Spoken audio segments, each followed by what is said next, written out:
Welcome back to Beena's learning class. 6ാം ക്ലാസ്സിലെ basic സയൻസിൻ്റെ 3ാമത്തെ ചാപ്റ്റർ കുഞ്ഞുങ്ങളെ ലെറ്റ്സ് സ്റ്റാൻഡ് സ്ട്രെയിറ്റ്. നിവർന്ന് നിൽക്കാവുന്ന, നമുക്കെല്ലാം നിവർന്ന് നിൽക്കണമെങ്കിൽ എന്ത് വേണം കുഞ്ഞുങ്ങളെ? എന്താ വേണം? നിവർന്ന് നിൽക്കണമെങ്കിൽ നട്ടല് വേണം അല്ലേ? അപ്പോൾ അങ്ങനെയുള്ള കാര്യങ്ങളെക്കുറിച്ചാണ് നമ്മൾ ഈ ചാപ്റ്ററിൽ പഠിക്കുന്നത്. നമ്മളതിൻ്റെ 3 പാർട്ട് ഇട്ടതാണ് കേട്ടോ. കണ്ടായിരുന്നോ? അപ്പോൾ അതിൻ്റെ ഈ പാഠത്തിനകത്തിൽ ഫുൾ നോട്ടും, അതായത് എഴുതിയവർക്കും എഴുതാത്തവർക്കും എല്ലാം നമ്മൾ ഈ പാഠത്തിൽ പറയുന്നുണ്ട്. നമ്മളൊറ്റ ലിങ്കിൽ ഫുൾ ചാപ്റ്ററും പറയാം കുഞ്ഞുങ്ങളെ. നോക്കിക്കേ, നിവർന്ന് നിൽക്കാം. ഫസ്റ്റ് നമ്മുടെ ചിത്രത്തിനകത്തിൽ ഏതാണ്ട് കുറേ ഓടിച്ചിട്ടങ്ങ് പറയാം. മീനിനെ കുറിച്ചായിരുന്നു പറഞ്ഞത്. ആ മീനിൻ്റെ ഒരു മീൻ നിവർന്ന് നിൽക്കണമെങ്കിൽ അതിന് എന്ത് വേണമെന്നാണ്ടേ കൊടുത്തേക്കുന്നത്. ഇതിനെക്കുറിച്ച് ആദ്യം പറയുന്നു. Okay, or all fishes are same, how are they different from each other? എല്ലാ മത്സ്യങ്ങളും ഒരേപോലെയാണോ കുഞ്ഞുങ്ങളെ? നമ്മൾ ആ പടം കാണാതെ തന്നെ നമുക്കറിയാം എല്ലാ മത്സ്യങ്ങളും ഒരുപോലെയാണോ? അല്ല, അവ എങ്ങനെയെല്ലാമാണ് വ്യത്യാസപ്പെട്ടിരിക്കുന്നത്? നമ്മൾ മത്തി മേടിക്കും, ചൂട മേടിക്കും, മൈല മേടിക്കും, ഇങ്ങനെയൊക്കെ പല മീനുകളും മേടിക്കത്തില്ല. അല്ലെങ്കിൽ തന്നെ ഒരു വെള്ളത്തിലോട്ട് നോക്കിയാൽ തന്നെ, മീനുള്ള ഒരു വെള്ളത്തിലോട്ട് നോക്കിയാൽ കുഞ്ഞുങ്ങളെ പല തരത്തിലുള്ള മീനുകളെ കാണാം അല്ലേ? അവയുടെ കളറുകളിൽ വ്യത്യാസമുണ്ട് അല്ലേ? ഷേപ്പിൽ വ്യത്യാസം, ആകൃതിയിൽ വ്യത്യാസമുണ്ട്, സൈസ് വലിപ്പത്തിൽ വ്യത്യാസമുണ്ട് അല്ലേ? Et cetera et cetera. നിങ്ങൾക്ക് ഇഷ്ടമുള്ള എന്ത് വേണമെങ്കിലും അവിടെ എഴുതിക്കും. എന്തൊക്കെ മാറ്റങ്ങൾ നിങ്ങൾക്ക് കാണാൻ പറ്റുന്നുണ്ട് അതൊക്കെ കേട്ടോ. 3 എണ്ണവേലും പ്രധാനപ്പെട്ടത് എഴുതിയേക്കണേ. അടുത്ത നമ്മൾ പഠിക്കുന്നത് എന്താണെന്നറിയോ? ഈ പറഞ്ഞതിൽ സ്കെൽട്ടൺ സ്പീഡിൽ ഇപ്പോൾ സ്കെലി എന്ന് പഠിക്കുന്ന എന്തിനാണെന്നറിയോ? സ്പെല്ലിങ് തെറ്റാതിരിക്കരുത് കേട്ടോ. സ്കെലിട്ടൺ, അസ്ഥികൂടം. എന്താ നിങ്ങളെ SKELE വന്നുകൊണ്ട് സ്കെലിട്ടൺ എന്ന് പഠിക്കുന്നത് എന്തിനാണെന്നറിയോ? ഈ കൊച്ചു പിള്ളേരൊക്കെ അങ്ങനെ പറയുന്നത് എന്തിനാണെന്നറിയോ? അവർക്ക് ആ സ്പെല്ലിങ്, സ്കെലി എന്ന് പറയുമ്പോൾ ആ സ്പെല്ലിങ് എഴുതാൻ വേണ്ടി ആ സ്കൾട്ടൺ എന്നാണ് നമ്മൾ സ്പീഡിൽ പറയുന്നത് അല്ലേ? അപ്പോൾ നോക്കിയേ, സ്കൾട്ടൺ അസ്ഥികൂടം. The skeleton is the framework of bones that provide support and shape to the body and protect certain internal organs അല്ലേ നിങ്ങളെ? നമ്മുടെ ശരീരത്തിന് ഉറപ്പും ആകൃതിയും ചില ആന്തര അവയവങ്ങൾക്ക് സംരക്ഷണവും നൽകുന്ന അസ്ഥികളുടെ ചട്ടക്കൂടാണ് അസ്ഥികൂടം അല്ലെങ്കിൽ സ്കെൽട്ടൺ എന്ന് പറയുന്നത്. എന്താ നിങ്ങളെ? The skeleton is the framework of bones that provides support and shape to the body and protect certain internal organs. വായിക്കാൻ പറ്റുന്നുണ്ടോ? ശരീരത്തിന് ഉറപ്പും ആകൃതിയും ചില ആന്തര അവയവങ്ങൾക്ക് സംരക്ഷണവും നൽകുന്ന അസ്ഥികളുടെ ചട്ടക്കൂടാണ് അസ്ഥികൂടം എന്ന് പറയുന്നത്. ഓക്കെ ആണോ നിങ്ങളെ? ഇനി നിങ്ങളുടെ ടെസ്റ്റിൽ സ്കെൽട്ടൺ ഓഫ് ബേർഡ്സ്, പക്ഷികളുടെ അസ്ഥികൂടത്തെക്കുറിച്ചാണ് നിങ്ങളെ പറയുന്നത്. പക്ഷികളുടെ അസ്ഥികൂടത്തെക്കുറിച്ച് എന്താ നോക്കിക്കേ, ഇത് സ്കെൽട്ടൺ ഓഫ് ബേർഡ്സ്. അതിൻ്റെ ഇടയ്ക്ക് കുറേ ചോദ്യങ്ങളൊക്കെ ഉണ്ട്. അതായത് fish made from fabric, fish made with fabric in palms, അതൊക്കെ ഉണ്ട് കേട്ടോ. ഇത് വവ്വാലിൻ്റെ സ്കൾട്ടൺ ആണ്. ഇതോ പശു, കാള, പോത്ത്, എരുമ ഇങ്ങനെയുള്ളവയുടെ എല്ലാം നോക്കി ഇങ്ങനെ വരത്തുള്ളൂ കേട്ടോ. ഇതോ ചീങ്കണ്ണിയുടെ അല്ലേ? ചീങ്കണ്ണിയുടെയാണ്. അപ്പോൾ ഇവിടെ നമുക്ക് അതിനെക്കുറിച്ച് ക്വസ്റ്റ്യൻ ആൻസർ ഉണ്ടോ നിങ്ങളെ? നമുക്ക് പക്ഷികളുടെ അസ്ഥികൂടത്തെക്കുറിച്ചും കൂടെ ഒന്ന് നോക്കാം. സ്കെൽട്ടൺ ഓഫ് ബേർഡ്സ് നോക്കിയേ, there are air cavities in the bones of birds. പക്ഷികളുടെ അസ്ഥിയിൽ വായു അറകളുണ്ട്. നോക്കണേ നിങ്ങളെ, പക്ഷികളുടെ അസ്ഥിയിൽ വായു അറകളുണ്ട്. അതിനാൽ എന്താണ്, മറ്റ് ജീവികളെ അപേക്ഷിച്ച് പക്ഷികളുടെ അസ്ഥികൂടത്തിന് ഭാരം കുറവാണ്. ഇത് പക്ഷികൾക്ക് പറക്കുന്നതിനുള്ള ഒരു അനുകൂലനമാണ്. There are air cavities in the bones of birds അല്ലേ? These make their skeleton lighter compared to other organism. These adaptation help birds to fly. വായിക്കാൻ പറ്റണേ കുഞ്ഞുങ്ങളെ. ഇപ്പം നിങ്ങൾക്ക് ഏതെങ്കിലും ഒരു വാക്ക് വായിക്കാൻ കിട്ടിയില്ലെങ്കിൽ പെട്ടെന്ന് നിങ്ങൾക്ക് എന്നോട് ചോദിക്കാൻ പറ്റില്ല. അതുകൊണ്ടാണ് ഞാൻ ഓരോ വാക്കും എടുത്ത് പറയുന്നത് കേട്ടോ. പിന്നീട് ഒരു ഡൗട്ട് ഉണ്ടാവാതിരിക്കാൻ വേണ്ടിയാണ് ഓരോ വാക്കും 3ലും 4ലും പഠിക്കുന്ന പിള്ളേരോട് പറയുന്ന പോലാണ് ഞാനിപ്പോൾ 6ാം ക്ലാസ്സുകാരോട് പറയുന്നത്. There are air cavities in the bones of birds. These make their skeleton lighter compared to other organism. This adaptation helps bird to fly. Okay ആണോ കുഞ്ഞില്ലേ? ആ 3 എണ്ണം ഓക്കെ ആണോ? വൃത്തിയായിട്ട് എഴുതി എടുക്കണേ. കാരണം ടെസ്റ്റ് നമ്മളിത് എല്ലാം വായിച്ചതാണ് കേട്ടോ. ടെസ്റ്റിനകത്തിലെ വായിച്ച് നമ്മൾ പാർട്ടായിട്ട് എല്ലാം പറഞ്ഞതാണ്. അപ്പോൾ അടുത്ത നോക്കൂ നിങ്ങളെ, പറക്കാൻ കഴിയാത്ത പക്ഷികൾ. നമ്മൾ കുറച്ചുകൂടെ ഇത് എടുപ്പ് തോന്നാൻ വേണ്ടി ഞാൻ സ്കെച്ച് വെച്ചൊക്കെ വരച്ചത്. അതാ ഈ ഓപ്പോസിറ്റ് സൈഡ് ഇങ്ങനായി പോയിട്ടോ. പറക്കാൻ കഴിയാത്ത പക്ഷികളുണ്ട്. Some birds cannot fly. അതിനെക്കുറിച്ച് നമ്മൾ ലിങ്കിൽ പറഞ്ഞതാണ്. പെൻഗ്വിന്, കിവി, ഒട്ടകപ്പക്ഷി, എമു, കസോവറി എന്ന് പറയുന്നതുകൊണ്ട് കേട്ടോ. എന്തോന്നറിയോ? ശരീരത്തിന് ഭാരം കൂടുതലായതുകൊണ്ടാണ് ഇവയ്ക്ക് പറക്കാൻ പറ്റാത്തത് കേട്ടോ. അപ്പോൾ ഈ പറയുന്നതിൻ്റെയൊക്കെ അതിൻ്റെ ചിറകിന് താങ്ങത്തില്ല ഇതിൻ്റെ വെയിറ്റ്. അതുകൊണ്ടാണ് ഇതൊന്നും പറക്കാത്തത് കേട്ടോ. അപ്പോൾ അതിനെക്കുറിച്ചെല്ലാം വിശദമായിട്ട് നമ്മൾ ഒന്നാമത്തെ പാർട്ടി പറഞ്ഞിട്ടുണ്ട്. ഇനി മനുഷ്യ ശരീരത്തിലെ ഏറ്റവും വലിയ അസ്ഥി നമ്മുടെ ഫേമറാണ് കേട്ടോ, തുടയിൽ. മനുഷ്യ ശരീരത്തിലെ ഏറ്റവും ചെറിയ അസ്ഥി സ്റ്റേപ്പിസുമാണ്. അതിനെക്കുറിച്ച് നമ്മൾ അന്നേരം വിശദമായിട്ട് പറഞ്ഞതാണ്. പിന്നെ നമ്മൾ എന്താ നിങ്ങളെ അതിനെക്കുറിച്ചെല്ലാം പറഞ്ഞതിന് ശേഷം പിന്നെ സ്കള്ള് അല്ലേ, ഹ്യൂമൻ സ്കെൽട്ടനെ കുറിച്ചാണ്, മനുഷ്യ അസ്ഥികളെ കുറിച്ചാണ്, മനുഷ്യൻ്റെ അസ്ഥികളെ കുറിച്ചാണ് അല്ലേ. നോക്കിക്കേ, ഹ്യൂമൻ സ്കെൽട്ടൻ മനുഷ്യൻ്റെ അസ്ഥികൂടം, തലയോട്, നട്ടെല്ല്, വാരിയെല്ല്, മാറെല്ല്, കൈകാലുകളിലെ അസ്ഥികൾ, ഇടുപ്പെല്ല് എന്നിവയെല്ലാം ചേർന്നതാണ് മനുഷ്യൻ്റെ അസ്ഥികൂടം. ഹ്യൂമൻ സ്കെൽട്ടൺ എന്ന് വെച്ചാൽ എന്താണ്? മനുഷ്യൻ്റെ അസ്ഥികൂടം അല്ലേ. മനുഷ്യാസ്ഥികൂടം എന്ന് വെച്ചാൽ എന്താവും നിങ്ങളെ? നമ്മുടെ സ്കള്ള്, തലയോട്, വെർട്ടിബ്രൽ കോളം, നട്ടെല്ല്, റിബ്സ്, വാരിയെല്ല്, റിബ് കേജ്, നമ്മുടെ മാറെല്ല്, പിന്നെ bones of arms and legs, കൈകാലുകളിലെ അസ്ഥികൾ, അതുപോലെ ഹിപ്പ് എന്ന് വെച്ചാൽ ഇടുപ്പെല്ലാന്നേ കുഞ്ഞുങ്ങളെ, ഹിപ്പ് ബോൺസ്, ഇടുപ്പെല്ല് എന്നിവയെല്ലാം ചേർന്നതാണ് അല്ലേ ആൾ together form of human skeleton. വായിക്കാനും എഴുതാനും ഒക്കെ പറ്റുന്നുണ്ടല്ലോ, മലയാളം ഇംഗ്ലീഷും ഒക്കെ പറ്റുന്നുണ്ടോ കുഞ്ഞുങ്ങളെ? ഞാൻ ഓരോ വാക്കും എടുത്താണേ പറയുന്നത്, ഡൗട്ടൊന്നും വരില്ലേ. അടുത്തത് നമ്മുടെ പിന്നെ മീനിൻ്റെ ഒരു ഫസ്റ്റ് നമ്മൾ ഫാബ്രിക് ഞാൻ പറഞ്ഞില്ലേ, എല്ലാ ക്വസ്റ്റ്യനും എഴുതിയിട്ടുണ്ട്. എന്താ ഫിഷ് മെയ്ഡ് വിത്ത് ഫാബ്രിക്കും fish made with fabric and palm റിബ്സും ഓർമ്മയുണ്ടോ? ഫിഷ് നോക്കിയേ, തുണിയിൽ നിർമ്മിച്ച മത്സ്യവും തുണിയും ഈർക്കിലും ഉപയോഗിച്ച് നിർമ്മിച്ച മത്സ്യവും തമ്മിലുള്ള വ്യത്യാസം എന്താ നോക്കിക്കേ. തുണിയിലാണെങ്കിൽ cannot stand upright on its own, അതിന് തനിയെ നിവർന്ന് നിൽക്കാൻ പറ്റില്ല. പറ്റുന്നുണ്ടോ കുഞ്ഞുങ്ങളെ? നമ്മളിപ്പോൾ ഒരു പേപ്പർ എടുത്ത്, ഈ പേപ്പർ തന്നെ നോക്കിയേ, ഇത് ഞാൻ മേപ്പോട്ട് ഇങ്ങനെ എടുക്കുമ്പോട്ടെ ഇടണ്ടോ, കാരണം എന്താ, ഇതിനൊരു കട്ടിയില്ല. പക്ഷേ ഇതിനടിക്ക് ഞാൻ ഈ കൈ വെക്കുവാന്ന് വെച്ചോണ്ട് ഇപ്പോൾ അത് നിവർന്ന് നിൽക്കുന്നത് കണ്ടോ, മനസ്സിലായോ? അതിനടിയിൽ എന്തുണ്ടോ നിങ്ങളെ? നിവർന്ന് നിൽക്കാൻ എന്ത് കൊടുത്തു? പക്ഷേ നമ്മൾ തുണിയിലോ പേപ്പറിലോ വല്ലതും നിർമ്മിച്ചതായിരുന്നെങ്കിൽ എന്താ, കാനോട്ട് സ്റ്റാൻഡ് അപ്പ്, അതിന് തനിയെ നിവർന്ന് നിൽക്കാൻ പറ്റത്തില്ല. നോ ഇൻറ്റേർണൽ സപ്പോർട്ട്, അതിന് എന്താ, ആന്തരിക പിന്തുണ ഇല്ലാത്തത് കൊണ്ടാണ് കേട്ടോ. ആ 2 പോയിന്റ് പഠിക്കണേ. അതുപോലെ തന്നെ അത് മറ്റേത് നമ്മുടെ ഈർക്കിൽ വെച്ച് അല്ലേ, ഈർക്കിൽ വെച്ച് ഉപയോഗിച്ചതാണെങ്കിലോ can stand upright when held, പിടിച്ചാൽ അത് നിവർന്ന് നിൽക്കും അല്ലേ. നമ്മൾ ഈർക്കിൽ അടുക്കി വെച്ച് മേപ്പോട്ട് വെച്ചാൽ അത് പിടിച്ചാൽ നിവർന്ന് നിൽക്കും. Maintain its shape due to the frame കാരണം എന്താ, അതിൻ്റെ ആകൃതിയും നിലനിർത്തുന്നുണ്ട്. അതിനകത്തിലെ മീനിൻ്റെ ഒരു പടം നിങ്ങൾ തുണി വെച്ച് വെട്ടി, അതൊക്കെ നമ്മൾ കുറേ പറഞ്ഞതാണ്. ഇത് എൻ്റെ ലിങ്ക് പിന്നെയും കാണുന്നവർക്ക് ഇത് ബോറടിക്കുമായിരിക്കും അല്ലേ. വെട്ടിയെടുത്തിട്ട് ഇതുപോലെ ഈർക്കിൽ അടുക്കി വെച്ച് നോക്കണമെന്ന് കേട്ടോ. ഫ്രെയിം കാരണം ആകൃതി എന്ത് കുഞ്ഞുങ്ങളെ നിലനിർത്തുന്നു എന്നാണ്. ഓക്കെ ആണോ? 8 ഓക്കെ ആണോ കുഞ്ഞുങ്ങളെ? അടുത്തത് നോക്കിയേ, മത്സ്യത്തിൽ ഈർക്കിൽ ഉപയോഗിച്ചത് എന്തിനാണ്? മത്സ്യത്തിനകത്ത് എന്തിനാണ് ഈർക്കിൽ ഉപയോഗിച്ചത്? എന്തിനായിരുന്നു കുഞ്ഞുങ്ങളെ? Palms ribs were used to make the second fish what could be reasons of. ആദ്യത്തിൽ നിന്നും രണ്ടാമത്തെ എങ്ങനെ വേർതിരിക്കുന്നു ഉണ്ട് കേട്ടോ. ടു ഗീവ് എ ഷേപ്പ്, അതിനെന്തിനാവും നിങ്ങളെ മത്സ്യത്തിന് ഈർക്കിൽ ഉപയോഗിച്ചത്? അതിനൊരു ചോദ്യം നമ്മുടെ ടെസ്റ്റിലുണ്ട് കേട്ടോ. ടു ഗീവ് അപ്പ് ഷേപ്പ്, അതിന് രൂപം ലഭിക്കണമെങ്കിൽ അല്ലേ. ടു ഗീവ് ഇൻറ്റേർണൽ സപ്പോർട്ട്, അതിന് ആന്തരിക പിന്തുണ നൽകാൻ. ടു പ്രൊവൈഡ് റിജിഡിറ്റി അല്ലേ, അതിന് കാഠിന്യം, നല്ല കട്ടി, ഹാർഡ്, റിജിഡിറ്റി കാഠിന്യം നൽകാനും ഒക്കെയാണ് കേട്ടോ. അപ്പോൾ ആ ടെസ്റ്റിലെ ക്വസ്റ്റ്യൻ ആണ് അത് കേട്ടോ. അപ്പോൾ അടുത്തത് നമ്മൾ സ്കള്ള്, തലയോടിനെ കുറിച്ചാവും നിങ്ങളെ അടുത്തത് 10ാമത്തെ ക്വസ്റ്റ്യൻ. തലയോട് അല്ലെങ്കിൽ സ്കള്ള് എന്നാൽ നോക്കിയേ, 22 അസ്ഥികൾ ചേർന്നതാണ് നമ്മുടെ തലയോട്. നോക്കണേ, 22 അസ്ഥികൾ ചേർന്നതാണ് നമ്മുടെ തലയോട്. ഇവയിൽ ഒരസ്ഥി മാത്രമാണ് നമുക്ക് ചലിപ്പിക്കാൻ കഴിയുന്നത്.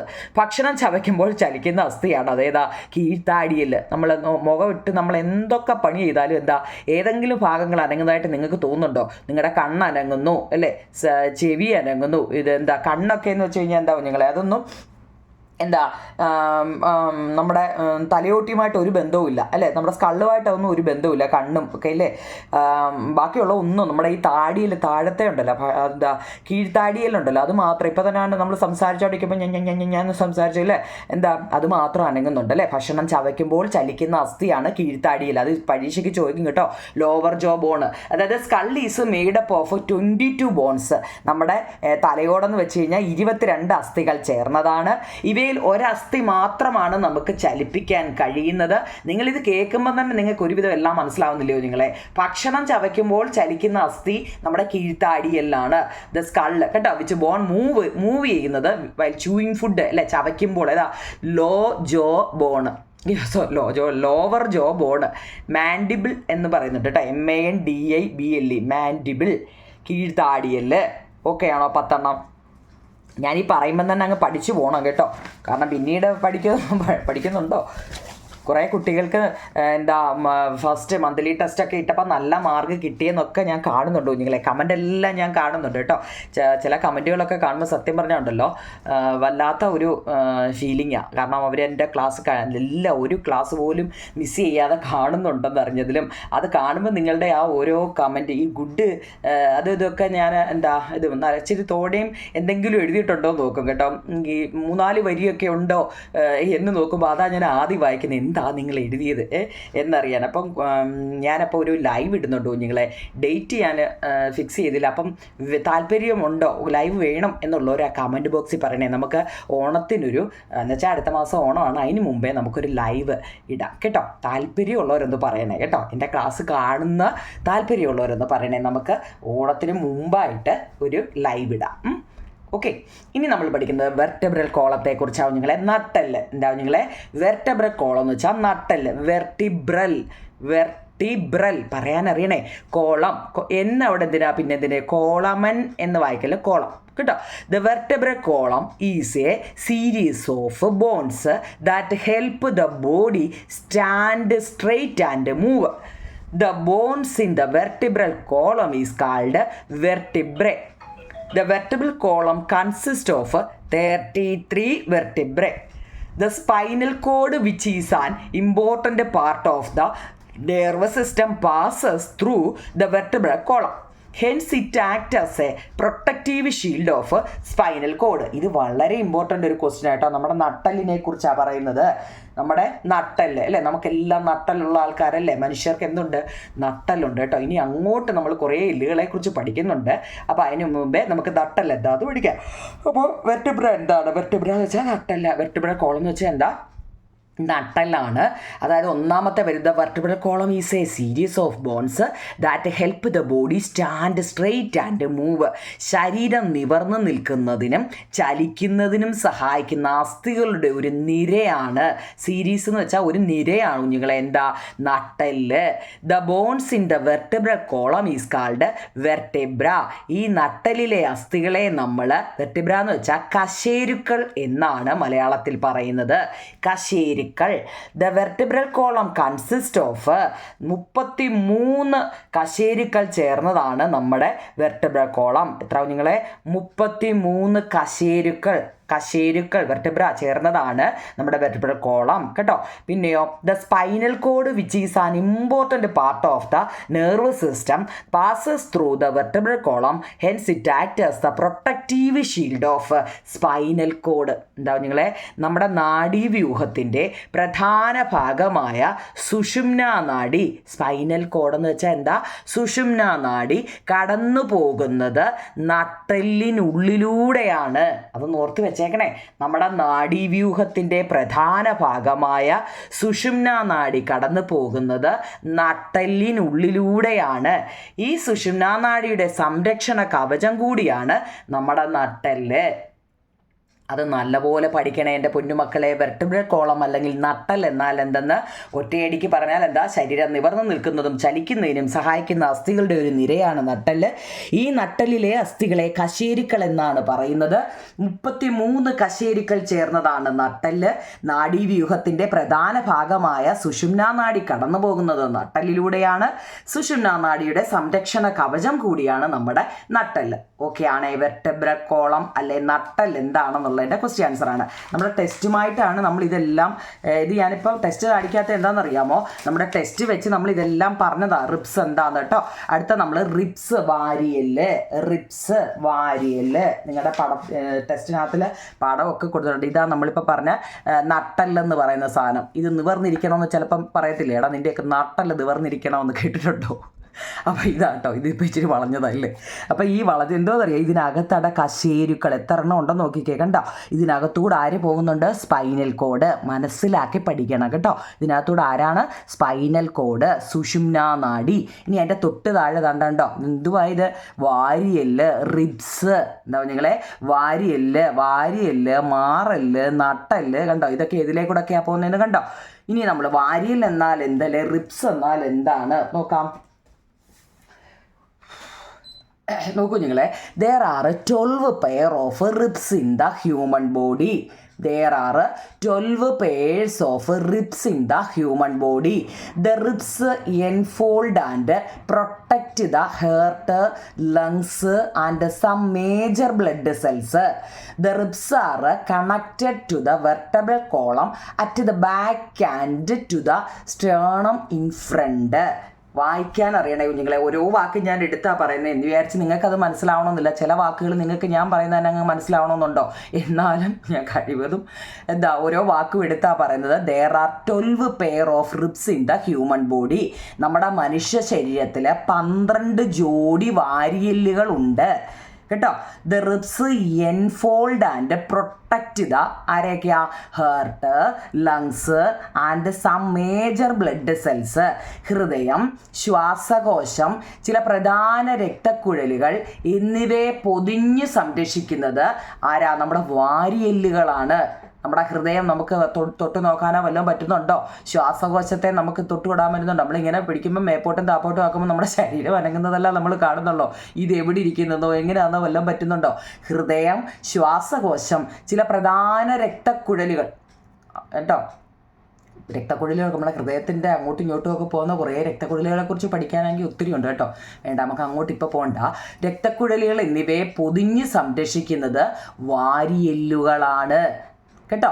ഈ വാരിയെല്ലുകളുടെ പിന്നിൽ നട്ടെല്ലിനോടും മുന്നിൽ മാറലിനോടും ഇത് നിങ്ങളെ വാരിയെല്ലുകൾ എന്ന് പറയുന്നത്. നമ്മളിപ്പോൾ റിബ്സ് അല്ലേ പഠിക്കുന്നത്, വാരിയെല്ല്. ഈ വാരിയെല്ലുകൾ നട്ടെല്ലിനോടും മുന്നിൽ മാറലിനോടും ബന്ധിപ്പിച്ചിരിക്കുന്നു എന്നാണ്. എന്നിട്ട് ഇവിടെ ആ പടത്തിൽ കാണുമ്പോൾ അറിയാണ്ട് നട്ടെല്ലിനോടും വാരിയെല്ല്, മാറല് 3 എണ്ണം കൊടുത്തേക്കുന്നുണ്ടോ? നമ്മൾ പഠിക്കുന്നത് വാരിയെല്ലാണ് അല്ലേ.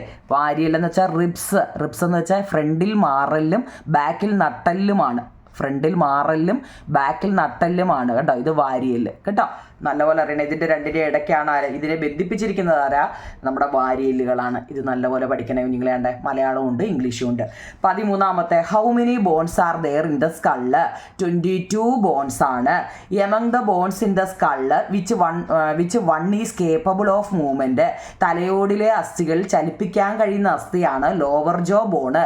ടെസ്റ്റിലെ ക്വസ്റ്റ്യൻ ആണ് കീഴ്ത്താടിയെല്ല്. How many vertebra are there in the vertebral column? നട്ടെല്ലുകൾ എത്ര കശേരുക്കൾ ചേർന്നതാണ്? 33. Which is the protective covering of spinal cord? Spinal കോഡിൻ്റെ നല്ലപോലെ നോക്കണേ. സ്പൈനൽ കോഡ് സുഷുമ്നാ നാഡിയുടെ സംരക്ഷണ കവചം ഏതാണ്? വെർട്ടിബ്രൽ കോളം കേട്ടോ. നട്ടെല്ല് നല്ലപോലെ അറിയണേ കുഞ്ഞുങ്ങൾ കേട്ടോ. 16 അടുത്തത് 17ാമത്തെ what is the main function of vertebral column? എന്താ കുഞ്ഞുങ്ങളെ നട്ടെല്ലിൻ്റെ പ്രധാന ധർമ്മം? നമ്മുടെ സുഷുമ്നാ നാഡിയെ സംരക്ഷിക്കുക എന്നതാണ് കേട്ടോ. നമ്മുടെ സ്പൈനൽ കോഡ് ഉണ്ടല്ലോ, സ്പൈനൽ കോഡിനെ protective shield of spinal cord. സുഷുമ്നാ നാഡിയുടെ സംരക്ഷണ കവചമാണ് നട്ടെല്ല്. Which bones protect heart and lungs? ഹൃദയം, ശ്വാസകോശം എന്നിവ പൊതിഞ്ഞ് സംരക്ഷിക്കപ്പെടുന്ന ആരാ കുഞ്ഞുങ്ങളെ? റിബ്സ് ആണ്. റിബ്സ് മീൻസ് വാരിയലാണ് കേട്ടോ. Which are the major organs protected by the skull? നമ്മുടെ തലയോടിനാൽ പൊതിഞ്ഞ് സംരക്ഷിക്കപ്പെട്ടിട്ടുള്ള പ്രധാന അവയവങ്ങൾ ഏതൊക്കെയാണ് കുഞ്ഞുങ്ങളെ? നമ്മുടെ തലയോടിനകത്തെ പൊതിഞ്ഞ് എത്ര എണ്ണം ഉണ്ടെന്ന് നോക്കി. ഐസ്, നോസ്, ഇയർ, ടങ്ക് അല്ലേ. സെൻസ് ഓർഗൻസിലെ 4 എണ്ണവും. ഇനി ഒരെണ്ണം ഉണ്ട് സ്കിന്നല്ലേ, പക്ഷെ അത് ഇതിൽ വരില്ല. നമ്മുടെ തലയുടെ കാര്യം, സ്കള്ളിൻ്റെ കാര്യമാണ് ചോദിച്ചത്. സെൻസ് ഓർഗൻസിൻ്റെ ആ 4 എണ്ണവും അങ്ങ് എഴുതി വെക്കണം കേട്ടോ. ഐസ്, നോസ്, ഇയർ, ടങ് കേട്ടോ.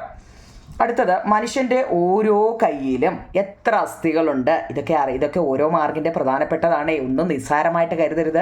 ടെസ്റ്റിലെ ഏറ്റവും പ്രധാനപ്പെട്ട ക്വസ്റ്റ്യൻ ആൻസറുകളാണ് ഈ തന്നിരിക്കുന്നത്. ഇതിനപ്പുറം ഒരു ക്വസ്റ്റ്യൻ ഇല്ല. കാണും കേട്ടോ, ഞാൻ നോക്കാഞ്ഞുകൊണ്ടാ. മനുഷ്യൻ്റെ ഓരോ കൈയിലും എത്ര അസ്ഥികളുണ്ട്? 32 അസ്ഥികളുണ്ട്. How many bones are there in each human arms? മനുഷ്യൻ്റെ കയ്യിൽ എത്ര ഉണ്ട് കുഞ്ഞുങ്ങളെ? 32 എണ്ണമുണ്ട്. അങ്ങനെയാണെങ്കിൽ മനുഷ്യ ശരീരത്തിലെ ഏറ്റവും നീളം കൂടിയ അസ്ഥി ഏതാ? മനുഷ്യ ശരീരത്തിലെ ഏറ്റവും നീളം കൂടിയ അസ്ഥി നമ്മുടെ തുടയലാണ് കേട്ടോ. ഫെമർ എന്നാണ് പറയുന്നത് കേട്ടോ. The longest bone in the human body FEMUR ആണ് ഫെമർ കേട്ടോ. ഫെമർ ഓക്കെ ആണോ? ഇനി ജനന സമയത്ത് നമ്മുടെ ശരീരത്തിൽ എത്ര അസ്ഥികളുണ്ടോ കുഞ്ഞുങ്ങളെ? ജനിച്ച ഒരു കുഞ്ഞ് വീഴുമല്ലോ, ഇൻഫാൻ്റ് എന്താ കുഞ്ഞ് ജനിച്ച് വീഴുമ്പോൾ ഒരു കുഞ്ഞിൻ്റെ എത്ര ഉണ്ട്? At birth our body has about 300 ബോൺസാണ്. ജനിച്ച് വീഴുമ്പം തന്നെ അല്ലേ 300 ബോൺസ് കേട്ടോ. അടുത്ത ഫങ്ഷൻസ് ഓഫ് ബോൺസ്. ഇനി നമ്മുടെ ഈ ബോൺ, നമുക്ക് എല്ലാവർക്കും അങ്ങ് ബോൺസ് ഉണ്ട് അല്ലേ, അസ്ഥികളുണ്ട്. ഇതിൻ്റെ ധർമ്മങ്ങൾ ഒരു 4 എണ്ണം ഉണ്ട് കേട്ടോ.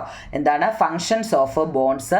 4 എണ്ണം ഉണ്ട് കുഞ്ഞുങ്ങളെ. നോക്കിയേ, bones provide structural support for the body enable movement. നമ്മുടെ ശരീരത്തിന് ഘടനാപരമായ പിന്തുണ നൽകുന്നത് അസ്ഥികളാണ്. പ്രൊട്ടക്റ്റിംഗ് ഇൻറ്റേർണൽ ഓർഗൻസ്, ആന്തരിക അവയവങ്ങളെ ഇത് സംരക്ഷിക്കുന്നുണ്ട്. ശരിയാണല്ലോ. Supporting your body and helping you move അല്ലേ, നമ്മുടെ ശരീരത്തിനെ പിന്തുണയ്ക്കുന്നതും ചലിക്കാൻ സഹായിക്കുന്നതും അല്ലേ. അത് പ്രൊഡ്യൂസിങ് ഓഫ് ബ്ലഡ് സെല്ല്, രക്തകോശങ്ങളെ ഉൽപ്പാദിപ്പിക്കുന്നതും ഒക്കെ ആരാ കുഞ്ഞുങ്ങളെ? നമ്മുടെ ഈ പറയുന്ന ബോൺസുകളാണ്. അസ്ഥികളുടെ ധർമ്മം ചോദിച്ചാൽ 4 എണ്ണം എഴുതി വെച്ചിട്ടുണ്ട്. 3 എണ്ണം നല്ലതുപോലെ പഠിച്ചു വെച്ചേക്കണം. അപ്പം നാലാമത്തെ പഠിച്ചു വെക്കണം കേട്ടോ. ഓക്കെ ആണോ? ഇനി ആ സ്കള്ളിൻ്റെ മൊത്തം നമ്മുടെ ശരീരത്തിൽ 206 ബോണുകളുണ്ടെന്നാണ് പറഞ്ഞത് കേട്ടോ. 206. സ്കള്ളിനകത്തിൽ 22 കേട്ടോ. ഇയർ ഓസിലസിനകത്തിൽ ചെവിക്കകത്തിൽ 6, വെർട്ടിബ്രൽ കോളം അല്ലേ 26, റിപ്സിനകത്തിൽ 25, ഹയോഡ് ബോൺസ് എന്ന് വെച്ചാൽ കഴുത്ത് നെക്കിന് 1 എണ്ണം, ഷോൾഡറിനകത്തിൽ 4 എണ്ണം എന്ന് വെച്ചാൽ 2 എണ്ണം 2 സൈഡിലിട്ട്, ആംസിനകത്തിൽ 6, ഹാൻഡിനകത്തിൽ 54, പെൽവിക്കിനകത്തിൽ 2, ലഗ്സിനകത്തിൽ 60 എണ്ണം കേട്ടോ. അങ്ങനെ മൊത്തം 206 ബോണാണ് കേട്ടോ. അതൊക്കെ ഒന്ന് അരച്ച് വെച്ചേക്കണേ. മൊത്തം നമ്മുടെ ടെസ്റ്റിനകത്തിൽ അതിനെക്കുറിച്ച് ഒരു ഇത് കൊടുത്തിട്ടുണ്ട് കേട്ടോ. അത് അവർ ചോദിച്ചേക്കുന്നത് നമ്മൾ ടെസ്റ്റിൽ പറഞ്ഞതല്ലേ, അതൊക്കെ എക്സ്പ്ലെയിൻ ചെയ്താൽ ഓക്കെ കുഞ്ഞുങ്ങളെ. അടുത്തത് തരുണാസ്ഥികൾ, കാർട്ടിലേജസിനെ കുറിച്ചാണ് നമ്മുടെ അടുത്ത പാർട്ട്. കാർട്ടിലേജസ് അല്ലെങ്കിൽ തരുണാസ്ഥികൾ. Cartilages are flexible part which provide support and strength to the body like bones. They are softer than bones and are found in both the human body and the bodies of other animals. Primarily, cartilages are found in the ears, nose, elbow, knee, ankles, trachea and the disc between the vertebrae. എന്ന് വെച്ചാൽ എന്താണെന്നറിയോ? ഈ cartilages are flexible, അസ്ഥികളെ പോലെ തന്നെ ശരീരത്തിന് താങ്ങും ബലവും നൽകുന്ന വളരെയധികം വഴക്കമുള്ള ഭാഗമാവും നിങ്ങളെ ഈ തരുണാസ്ഥികൾ എന്ന് പറയുന്നത്. ഇവ എല്ലുകളേക്കാൾ മൃദുലമാണ്. എല്ലുകളേക്കാൾ മൃദുലമാണ്. പിന്നോ മനുഷ്യ ശരീരത്തിലും മറ്റ് ജന്തു ശരീരത്തിലും ഇത് കാണപ്പെടുന്നു. പ്രധാനമായും തരുണാസ്ഥികൾ ചെവി, മൂക്ക്, കൈമുട്ട്, കാൽമുട്ട്, കണങ്കാല്, ശ്വാസനാളം, കശേരുക്കൾക്കിടയിൽ പിന്നെ ഇടയിലെ ഡിസ്കുകൾ എന്നിവിടങ്ങളിലാണ് കാണപ്പെടുന്നത്. കാർട്ടിലേജസ് എന്നാൽ എന്താ നോക്കിയോ നിങ്ങൾ? ഇംഗ്ലീഷും മലയാളവും കൊടുത്തിട്ടുണ്ട്. വായിക്കാൻ അറിയാമോ?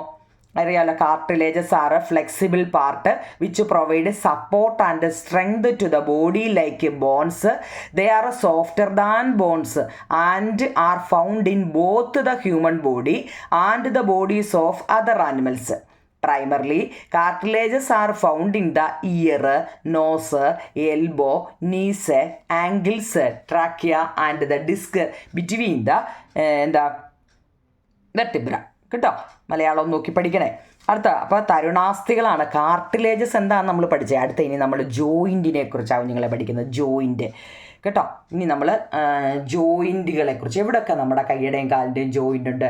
നമ്മളിപ്പോൾ ഒരു കൈ എടുക്കുകയാണ് അല്ലേ, ഈ കൈയുടെ കണ്ട് ഇവിടുന്ന് നമുക്കുണ്ട്, ഇവിടുന്ന് ഇത് മടക്കരുതോ, ഇങ്ങനെ മടക്കരുതോ അല്ലേ, ഇവിടെ ഉണ്ടോ, ഏതൊക്കെ മടക്കാം, ഇവിടെ മടക്കാം അല്ലേ, ഇങ്ങനെ മടക്കാം അല്ലേ, എങ്ങനെയൊക്കെ വേണമെങ്കിലും നമുക്ക് ഈ കൈ മടക്കാം. നമുക്കൊരു ചോദ്യമുണ്ട്.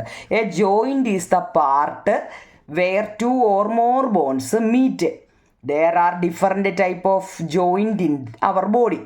Some joint are movable and some immovable. 2 അതിലധികമോ അസ്ഥികൾ ചേരുന്ന ഭാഗത്തെ നമ്മൾ അസ്ഥിസന്ധി എന്ന് പറയുന്നു. Joint in the part where 2 or more bones meet അല്ലേ. നമ്മുടെ ശരീരത്തിൽ വിവിധ തരം അസ്ഥിസന്ധികളുണ്ട്. There are different type of joint in our body. വിവിധ തരത്തിലുള്ള അസ്ഥിസന്ധികളുണ്ട്. ഈ അസ്ഥിസന്ധികളിൽ ചലിപ്പിക്കാൻ കഴിയുന്നവയുമുണ്ട്, കഴിയാത്തവയുമുണ്ട്. എന്താണ്? സം ജോയിൻ്റ് ആർ മൂവബിളുമാണ്, ചിലത് ഇമ്മൂവബിളുമാണ് അല്ലേ. ചലിക്കാൻ പറ്റുന്നവയുണ്ട്, ചലിക്കാൻ പറ്റാത്തവയുമുണ്ട്. മനുഷ്യൻ്റെ കൈപ്പത്തിയും കാർഡ്ബോർഡിൽ തയ്യാറാക്കിയ അസ്ഥിയും തമ്മിലുള്ള നമ്മുടെ ടെസ്റ്റിനകത്തിൽ അതിനെക്കുറിച്ചൊക്കെ പറയുന്നുണ്ട്. ഞാൻ ടെസ്റ്റ് അത് നമ്മളതൊക്കെ എടുത്തതായതുകൊണ്ട് ഇത് നമ്മുടെ യഥാർത്ഥത്തിലുള്ള കയ്യാവുഞ്ഞങ്ങളെ കണ്ടോ, അതിൻ്റെ ആ തൊലി മാറ്റി കഴിഞ്ഞാൽ കണ്ടോ എന്തൊക്കെയാണെന്ന് നോക്കി, എത്ര അസ്ഥികൾ നോക്കി, ഇവിടെ വരെ ഇവിടുന്ന് കണ്ടോ ചെറിയ ചെറിയ ചെറിയ ഒടിവുകൾ കണ്ടോ, ഇവിടെ കണ്ടോ, ഇത് നമ്മുടെ യഥാർത്ഥത്തിലുള്ള, ഇത് നമ്മളൊരു കാർഡ്ബോർഡ് വെച്ച് പണിഞ്ഞതാണ്. ഇവ തങ്ങളുള്ള വ്യത്യാസം എഴുതാൻ ചോദിക്കും കേട്ടോ. അതുപോലെ തന്നെ നമ്മുടെ വിരലയിലൊക്കെ നോക്കിയേ, ഓരോ ഫിംഗർ ക്യാപ്പ് ഇട്ട് വെച്ചാലേ നമ്മുടെ കയ്യറ പോലുള്ള, അല്ലെങ്കിൽ കയ്യറല്ല, നമ്മൾ ഈ പൈപ്പിൻ്റെ ഉണ്ടല്ലോ, പൈപ്പിൻ്റെ ചെറിയ പീസ് ഇങ്ങനെ എടുത്ത് വെച്ചേക്കോ, ഇങ്ങനെ വെച്ച് കഴിഞ്ഞാൽ നമുക്ക് എഴുതാൻ പറ്റുമോ എന്നൊക്കെയുള്ള ചോദ്യമാണ് കേട്ടോ.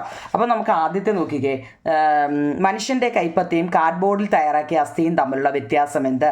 Difference between the bone in the human hand and model made of cardboard. കുഞ്ഞില്ല, human hand with its various joint allow for a wide range of movement including bending and straightening, grasping and skill like writing അല്ലേ കുഞ്ഞുങ്ങളെ. നമുക്ക് അങ്ങനെ മനുഷ്യൻ്റെ കൈപ്പത്തിയിലെ അസ്ഥികളെ ചലിപ്പിച്ചുകൊണ്ട് പല കാര്യങ്ങളും നമുക്ക് ചെയ്യാൻ കഴിയുന്നുണ്ട്. വളയ്ക്കാൻ പറ്റുന്നുണ്ട്, നിവർന്ന് നിൽക്കാൻ കഴിയുന്നുണ്ട് അല്ലേ, എഴുതാൻ പറ്റുന്നുണ്ട്, ഇതൊക്കെ നമുക്ക് പറ്റുന്നുണ്ട്. പക്ഷേ cardboard models lacking true joints അല്ലേ and flexible connections would be rigid and unable to perform the movement of a human hand. അതെന്താ, നമുക്കെന്താ cardboard model lack true joint and flexible connections. അത് നമ്മൾ ഉണ്ടാക്കി വെച്ചേക്കുന്നല്ലേ, ശരിയായ രീതിയിൽ ഇങ്ങനെ ഉണ്ടാക്കി വെച്ചേക്കോ, അത് നമ്മളെന്ത് അതിനെ ഇങ്ങനെ ആക്കി കൊടുക്കാമെങ്കിൽ മാത്രമേ എന്ത് ചെയ്യത്തുള്ളൂ, അതാണ്. അല്ലാതെ അത് പറ്റുന്നുണ്ടോ? ഇല്ല കേട്ടോ. അത് കാർഡ്ബോർഡിലെ അസ്ഥികൾക്ക് ചലനമില്ലാത്തവയാണ് കേട്ടോ. അടുത്ത നമ്മളിപ്പോൾ അപ്പോൾ ജോയിൻ്റ് എന്നാൽ എന്തെന്ന് ഇതിന് വലിയ പ്രാധാന്യമൊന്നും ഞാൻ കാണുന്നില്ല കുഞ്ഞുങ്ങളെ. പിന്നെ അഥവാ ചോദിച്ചു കഴിഞ്ഞാൽ എഴുതിക്കൂടെ കേട്ടോ. പിന്നെ നമ്മളിപ്പോൾ ജോയിൻ്റ് എന്നാൽ എന്ത്, അത് ഇമ്പോർട്ടൻ്റ് ആണ്. ഇനി നമ്മൾ പഠിക്കാൻ ജോയിൻ്റ്, ഈ ജോയിൻറ്റിൻ്റെ ഏതൊക്കെയാണെന്നുള്ള ഇനി നമ്മൾ പഠിക്കുന്നത് ഹിഞ്ച് ജോയിൻ്റ്, എന്താ കുഞ്ഞുങ്ങളെ, വിജാഗിരി സന്ധി, ഹിഞ്ച് ജോയിൻ്റ്, ഹിഞ്ച് HINGE ആണ് വിജാഗിരി സന്ധി. കതക്, ജനല് എന്നിവയിലെ വിജാഗിരി പോലെ കൈമുട്ടിലെയും കാൽമുട്ടിലെയും അസ്ഥികൾ ഒരു വശത്തേക്ക് മാത്രമേ നമുക്ക് ചലിപ്പിക്കാൻ സാധിക്കുകയുള്ളൂ. നമ്മുടെ ബുക്ക് തുറക്കുകയും അടക്കുകയും ചെയ്യത്തില്ലേ, നമ്മുടെ ടെസ്റ്റ് എടുത്തിട്ട് എന്താ, നമുക്ക് ഈ ടെസ്റ്റ് എടുത്തിട്ട് നമ്മളെന്താ ഇങ്ങനെ ഇങ്ങനെ ഇങ്ങനെ ഇങ്ങനെ ഇതുപോലെയല്ലേ നമ്മൾ കടകടക്കുകയും തുറക്കുകയും ചെയ്യുന്നത്. ഇത് കുഞ്ഞുങ്ങളെ. അതുപോലെ ജനല് അല്ലേ, കതക്, ജനല് എന്നിവയിലെ വിജാഗിരി പോലെ കൈമുട്ടിലെയും കാൽമുട്ടിലെയും അസ്ഥികൾ ഒരു വശത്തേക്ക് മാത്രമേ, ശരിയാ അല്ലേ, കൈ നമുക്ക് മുമ്പോട്ട് നാപ്പോട്ടല്ലേ പറ്റത്തുള്ളൂ, അങ്ങനെ സാധിക്കുകയുള്ളൂ. ഇങ്ങനെ കൈമുട്ടിലും കാൽമുട്ടിലും കാണപ്പെടുന്ന സന്ധികളെ കുഞ്ഞുങ്ങളെ വിജാഗിരി സന്ധികൾ എന്ന് പറയുന്നത്. കേൾക്കുമ്പോൾ തന്നെ അറിയാം അല്ലേ, ആ പേരിൽ തന്നെയുണ്ട് ഹിഞ്ച് ജോയിൻ്റ് എന്ന് വെച്ച് കഴിഞ്ഞാൽ എന്താ, like the hinges in a door or window, the bones of the elbow and knee can be moved only in one direction അല്ലേ, ഒരു ഡയറക്ഷനിൽ മാത്രമേ നമുക്ക് പറ്റത്തുള്ളൂ. നമ്മുടെ ഈ കൈ എടുത്തു കഴിഞ്ഞാൽ ഇതാണ്ട് അങ്ങോട്ടും ഇങ്ങോട്ടും എന്താ ഒരു വശത്തോട്ടേ ആക്കാൻ പറ്റത്തുള്ളൂ അല്ലേ. These type of joint found in the elbow and നീ ആർ കാൾഡ് ഹിഞ്ച് ജോയിൻറ്റ്. ജോയിൻറ്റിനെ കുറിച്ചാണ് കുഞ്ഞുങ്ങളെ നമ്മൾ പഠിക്കുന്നത്. ഓരോന്നും മനസ്സിലാക്കി പോണേ. ജോയിൻറ്റിനെ കുറിച്ച് പഠിക്കുമ്പോൾ നമ്മൾ ആദ്യം പഠിച്ചത് ഹിഞ്ച് ജോയിൻ്റ് എന്ന് വെച്ചാൽ വിജാഗിരി സന്ധി എന്നാണ് കേട്ടോ, വിജാഗിരി. അടുത്ത നമ്മൾ അപ്പോൾ അതിനകത്തിലെ ഇതിനെയും പഠിക്കുന്നതിനൊക്കെ ഓരോ ബോക്സ് ഉണ്ട് കേട്ടോ. ജോയിൻറ്റ് സന്ധിക്കകത്തിലെ ഹിഞ്ച് ജോയിൻ്റ് എന്ന് വെച്ച് കഴിഞ്ഞാൽ അത് എൽബോ നീ, കൈമുട്ടിലെയും കാൽമുട്ടിലെയും സന്ധിയാണ്. Like a hinge there can be moved only one direction, വിജാഗിരി പോലെ ഒരു ഭാഗത്തേക്ക് മാത്രമേ ഇതിനെ ചലിപ്പിക്കാൻ പറ്റത്തുള്ളൂ. നമ്മൾ പഠിക്കുന്ന ഓരോ സന്ധികളെക്കുറിച്ചും ഇങ്ങനെ എഴുതണം. ഇത് ഫസ്റ്റ് നമ്മൾ പഠിച്ചത് ഹിഞ്ച് ജോയിൻ്റ് ആണ്. അടുത്ത നമ്മൾ പഠിക്കാൻ പോകുന്നത് ball and socket joint. First പഠിച്ചത് ഹിഞ്ച് ജോയിൻ്റ് എന്ന് കേൾക്കുമ്പോഴേ എന്താണ്, കൈമുട്ടിലെയും കാൽമുട്ടിലെയുമാണ് സന്ധികൾ, കാരണം അതിന് മുമ്പോട്ടും പുറകോട്ടും മാത്രമേ അതിനെ ആക്കാൻ പറ്റത്തുള്ളൂ. ഇനി ബാൾ ആൻഡ് സോക്കറ്റ് എന്ന് കേൾക്കുമ്പോഴേ നമുക്കറിയാം എന്താ കുഞ്ഞുങ്ങളെ, ഏറ്റവും കൂടുതൽ ചലന സ്വാതന്ത്ര്യമുള്ള സന്ധിയാണ് ഈ ബാൾ ആൻഡ് സോക്കറ്റ് ജോയിന്റ്. ഒരു അസ്ഥിയുടെ അറ്റത്തുള്ള ഉരുണ്ട ഭാഗം മറ്റൊരു അസ്ഥിയുടെ കുഴിയിൽ തിരിയുന്ന രീതിയിലാണ് ഇത് ക്രമീകരിച്ചിരിക്കുന്നത്. അതുകൊണ്ട് ഇതിനെ ബാൾ ആൻഡ് സോക്കറ്റ് ജോയിന്റ് എന്ന് പറയുന്നു. തോള്, ഇടുപ്പ് എന്നീ ഭാഗങ്ങളിൽ ഇത് കാണപ്പെടുന്നു. The ball and socket joint is the joint with maximum freedom of movement. It is arranged in such a way that the round end of one bone is able to rotate in the cavity of another bone. Therefore, it is called the ball and socket joint. This type of joint is found in the shoulder and hip. കേട്ടോ, മേളിൽ പറഞ്ഞിരിക്കുന്ന മനസ്സിലായല്ലോ. ഇവിടെ എന്താ നമ്മുടെ തോളും ഇടുപ്പെല്ലും hip joint കേട്ടോ, hip joint, shoulder, ഇത് രണ്ടും എന്താ നമുക്ക് എന്താ മുമ്പോട്ടും പുറകോട്ടും താപ്പോട്ടും ഒക്കെ നമുക്ക് ആക്കാൻ പറ്റും അല്ലേ. കാരണം എന്താണെന്നറിയാം, നമ്മുടെ ഷോൾഡറിൻ്റെ ഈ ഷോൾഡർ ഭാഗത്ത് ബോൾ പോലെ ഇരിപ്പുണ്ടല്ലേ. അപ്പോൾ അതിനകത്തിലാണ് എന്ത് പറഞ്ഞിട്ടുണ്ട്, ഒരസ്ഥിയുടെ അറ്റത്തുള്ള ഉരുണ്ട ഭാഗം മറ്റൊരസ്ഥിയുടെ കുഴിയിൽ തിരിയുന്ന രീതിയാവും. നിങ്ങൾ ആ ഒരു ക്ലൂ അങ്ങ് പഠിച്ചാൽ മതി. അങ്ങനെയുള്ളത് എവിടെയുള്ളൂ, നമ്മുടെ ഹിപ്പിലും ഷോൾഡറിലും അല്ലേ, നമ്മുടെ ഇടുപ്പിലും തോളയിലുമാണ് ഇതുള്ളത്. അപ്പോൾ അതും ഇതുപോലെ ബോക്സ് തിരിച്ചെഴുതുമ്പോൾ എന്താണ്, അപ്പോൾ ഹിഞ്ച് ജോയിന്റ് എന്ന് വെച്ച് കഴിഞ്ഞാൽ എന്താണ്, അടുത്ത ബാൾ ആൻഡ് സോക്കറ്റ് ജോയിന്റ്, അതെന്താ, ഏറ്റവും കൂടുതൽ ചലന സ്വാതന്ത്ര്യമുണ്ട്, ഒരസ്ഥിയുടെ അറ്റത്തുള്ള ഉരുണ്ട ഭാഗം മറ്റൊരസ്ഥിയുടെ കുഴിയിൽ തിരിയുന്നു എന്നുള്ളതാണ് കേട്ടോ. നല്ലപോലെ അറിയണേ. ഇനി അടുത്ത മൂന്നാമത്തെ അസ്ഥിയാവും നിങ്ങളെ പിവോട്ട് ജോയിന്റ് കേട്ടോ, പിവോട്ട് സന്ധി. അതും a bone that move forward backward and side to side എന്ന് വെച്ചാൽ ഒരസ്ഥി എന്താ മറ്റൊന്നിൽ മുന്നോട്ടും പിന്നോട്ടും വശങ്ങളിലേക്കും ഇത് തിരിയുന്നുണ്ട് കേട്ടോ. പിവോട്ട് ജോയിന്റ് എന്ന് വെച്ച് കഴിഞ്ഞാൽ എന്താണ്, അത് മുന്നിലോട്ടും പിന്നിലോട്ടും വശങ്ങളിലോട്ടും തിരിയുന്നതിനെയാണ് പിവോട്ട് ജോയിന്റ് എന്ന് പറയുന്നത് കേട്ടോ. അത് എവിടെ, നമ്മുടെ കഴുത്താണ്. കഴുത്ത് നമുക്ക് ഇടത്തോട്ടാക്കാം, വലത്തോട്ടാക്കാം, മുമ്പോട്ടാക്കാം, പുറകോട്ടാക്കാം അല്ലേ. അതിൻ്റെ പ്രത്യേകത എന്താണെന്ന് ചോദിച്ചു കഴിഞ്ഞാൽ a bone that move forward backward and side to side in another bone എന്ന് ക്യാരക്ടറിസ്റ്റിക്സ് എഴുതിയാൽ മതി. അപ്പം 3 ജോയിന്റുകളെ കുറിച്ചാണ് നമ്മൾ പഠിച്ചത്. ഇമ്പോർട്ടൻ്റ് ആണ് കുഞ്ഞുങ്ങളെ. Pivot joint, hinge joint, ball and socket joint. മറക്കല്ലേ, നല്ലതുപോലെ പഠിക്കണേ. ഇനി അടുത്ത നമ്മൾ പഠിക്കുന്നത് പാർട്ട് 4 അസ്ഥികളെ കുറിച്ചാണ് കുഞ്ഞുങ്ങളെ. ഈ അസ്ഥികളെ കുറിച്ചാണ് നമ്മളിപ്പോൾ പറഞ്ഞതെല്ലാം. പക്ഷേ ഈ അസ്ഥിക്കൊക്കെ എന്തെങ്കിലും ഒരു പൊട്ടലോ വല്ലതും സംഭവിച്ചു കഴിഞ്ഞാൽ നമ്മൾ എന്ത് ചെയ്യും, അതിനാണ് ഫ്രാക്ചർ എന്ന് പറയുന്നത്. അസ്ഥിഭംഗം എന്താ കുഞ്ഞുങ്ങളെ, അസ്ഥിഭംഗം അല്ലെങ്കിൽ ഫ്രാക്ചർ എന്ന് വെച്ചാൽ എന്താണ്, a fracture is a breaking or cracking of a bone. Fractures can occur in 3 ways. A simple fracture occurred when the bone crack, break or dislocate. The fracture is which the bone break and comes out piercing the muscles is called a compound fracture. Here wound may also occur along with the fracture. വല്ല മനസ്സിലായോ? ഞാൻ കുറേ നേരം കൊണ്ട് ഇത് വായിക്കുന്നതല്ലേ. ഒന്നാമത്തെ വരി എന്താ കുഞ്ഞുങ്ങളെ, ഫ്രാക്ചർ എന്ന് വെച്ച് കഴിഞ്ഞാൽ അസ്ഥി കേട്ടോ. നമ്മുടെ അസ്ഥികളുണ്ടല്ലോ, മറിഞ്ഞ് വീഴുകയൊക്കെ ചെയ്യുമ്പോൾ മുട്ടുപൊട്ടി ഡോക്ടറെ അടുത്ത് പോകും, അത് പറയത്തില്ലേ ഇല്ലേ. സ്കൂളിൽ നിന്ന് മിക്കവാറും ഏതെങ്കിലും 1-2 എണ്ണം വെച്ച് കിട്ടിക്കൊണ്ടായിരിക്കുന്നില്ലേ. ഫ്രാക്ചർ, അസ്ഥിഭംഗം എന്ന് വെച്ചാൽ എന്താ, നിലത്ത് തൊട്ടേ അല്ല നടക്കുന്നത്. ഇന്റർവെല്ല് വിടുമ്പോഴായാലും ഉണ്ണാൻ വിടുമ്പോഴായാലും ഇത് സ്പ്രിങ് മൂട്ടി സെറ്റ് ചെയ്ത പോലെ ഓരോന്നിൻ്റെ പോക്കും വരവും കണ്ടു കഴിഞ്ഞാൽ നിലത്ത് നിൽക്കത്തേ ഇല്ല അല്ലേ.